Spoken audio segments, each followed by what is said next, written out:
Welcome back to the Alberta Independence Channel. Today, we're diving into one of the most controversial and emotional topics in Canadian politics: Alberta separation. Is it a growing movement? Or is it something much smaller and being made to look much bigger? Let's break it down using facts, history, and real-world consequences. Here's something most people don't know. For over 40 years, separatist parties have appeared on ballots in Alberta. And yet, they've consistently received around 1 to 2% of the vote province-wide. In rare cases, they've hit about 5% in a few rural ridings. Once, just once, they won a single seat and lost it within months. So the question is, if this movement has existed for decades, why has it never gained real support? And why is it suddenly everywhere again? Let's start by separating perception from reality. Today, you hear a lot about Alberta separatism on social media posts, rallies, petitions, and political messaging, but none of that equals majority support because elections tell the real story. Over 24 federal and provincial elections since 1980, separatist parties have remained on the fringe. Support has stayed consistently low and no sustained political breakthrough has ever occurred. That's not what a growing movement looks like. That's what a persistent minority looks like. And that distinction matters. Now here's where things get more complex. There is real frustration in Alberta. Many people feel that Alberta contributes more than it gets back, resource industries are restricted, and federal policies don't reflect Western priorities. And those concerns are legitimate topics for debate. But here's the key point: frustration with the system does not equal support for leaving the system.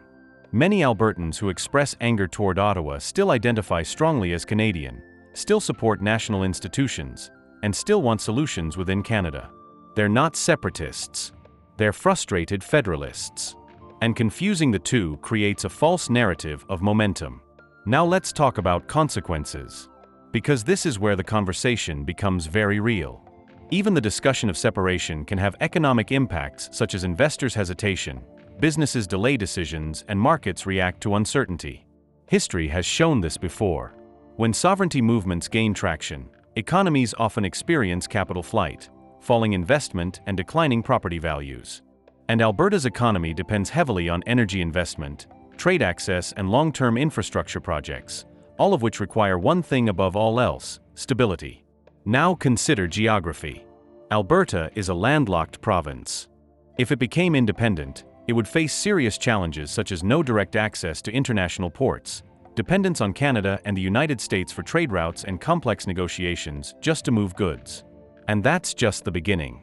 Other potential realities include new borders, trade agreements needing renegotiation, and uncertainty around currency and financial systems. These are not small issues. They are foundational challenges. Let's talk about energy because it's central to Alberta's economy. Right now, major infrastructure projects operate within a federal system. Without that framework, there's no guaranteed authority to build pipelines across borders. No automatic access to national or international markets, and no certainty around regulatory approval. In other words, independence doesn't remove barriers, and it can actually create more of them. Another critical issue often overlooked is Indigenous relations. In recent years, there has been growing cooperation between First Nations, industry, and government, particularly in areas like resource development and economic partnerships. But separation introduces uncertainty. Legal frameworks could be challenged. Agreements may need renegotiation. Tensions could rise. In worst-case scenarios, this could lead to infrastructure disruptions, protests and blockades, as well as economic delays.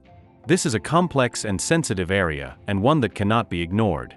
Now here's something many people underestimate. Referendums are unpredictable. There's often an assumption that this could never actually happen. But history has shown that low turnout, high emotion, and strong messaging can produce unexpected results. And once a referendum passes, there's no easy way back. One final point. In politics, intensity can sometimes overpower majority opinion. A small group that is highly motivated, highly organized, and highly vocal can dominate the conversation, even if most people don't agree. And that's why participation matters. Because silence can be mistaken for support. So when you step back and look at the full picture, decades of low electoral support, a clear divide between frustration and separation, significant economic and geographic challenges, and major uncertainty around trade, energy, and governance, the conclusion becomes clear. Alberta separatism is not a majority movement. It's a loud, persistent minority amplified by real frustration. Now I want to hear from you. Do you think Alberta separation is gaining real support? Or is it being overstated? Drop your thoughts in the comments below. And if you found this breakdown helpful, hit that like button, share this video, and subscribe to the Alberta Independence channel. And we'll see you in the next video.